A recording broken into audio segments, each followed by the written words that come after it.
Okay, peeps, here's chemical reactions packet, page 6.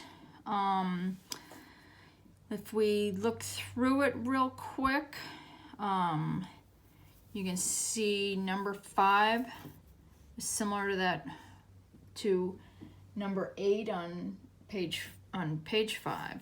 So this one's going to be a little bit hard because of how this oxygen breaks up. What else? This one's not so bad because that nitrate stays together. This one's a little bit hard because of how the hydrogens are split.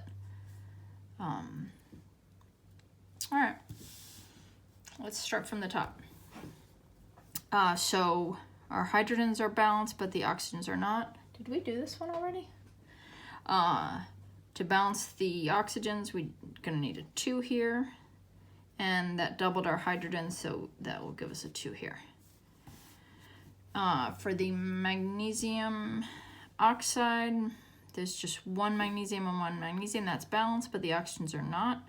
So if we put a coefficient of a 2 here, 2 times 1 is 2, so that balances us. But look what it did to the magnesiums.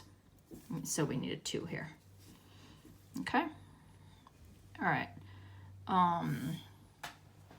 All right, the calcium, this one, calciums are already balanced. If we look at this, we have 2 oxygens, right? So if we were to put a 2 here to give us, so oxygens are 2 here, and this would give us 2 oxygens on this side.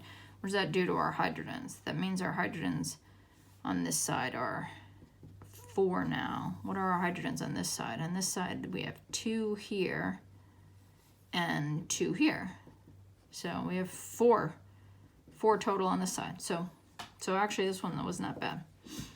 All we need is that single coefficient. Okay, number 4, again, NO3 is a polyatomic ion. Remember that? Remember the polyatomic ions? Polyatomic ion, NO3 with a 1 minus is called nitrate. It's that list on the back of the periodic table. Anyway, we'll treat the nitrates because they don't break up, because the nitrogen and oxygen doesn't break up into other things. It stays together. We'll treat them as one thing. So there's 1 nitrate on this side and 2 on this side. So let's double it over here. So now we have 2 nitrates on this side, and then look what that did to the Hg. Hg is mercury. So we now have 2 mercuries, so we need 2 on this side. And the coppers, Cu is copper. The coppers are already balanced. So we're good. All right, we'll skip 5 for a second because it's hard. Number 6, the aluminum's already balanced. The fluorines are not. 2 and 3, remember, the only way to get them to be equal to each other is to take them both up to 6. So to have 6 fluorines on this side, we need a coefficient of 2.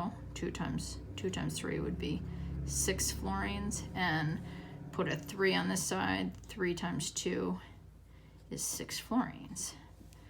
And what did that do to our aluminums? That gave us 2 aluminums on this side, so we needed 2 there. This one is similar with these oxygens. They both need to go up to 6. So put a coefficient of 2 here, and that gives us 6 oxygens, and a coefficient of 3 here will give us 6 oxygens.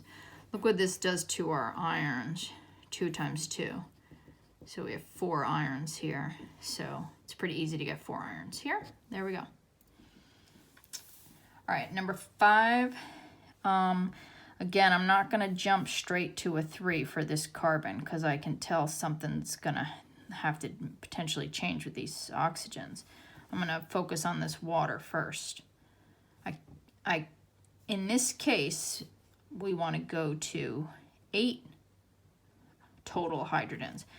If I put a 4 here, that would give me 8 hydrogens. And it would give me an even number of oxygens. And remember, we need an even number of oxygens on this whole product side. Remember, this is the product side.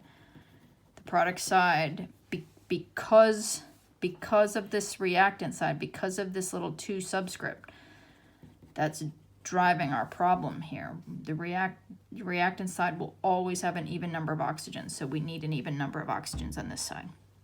So that 4 there could work for us.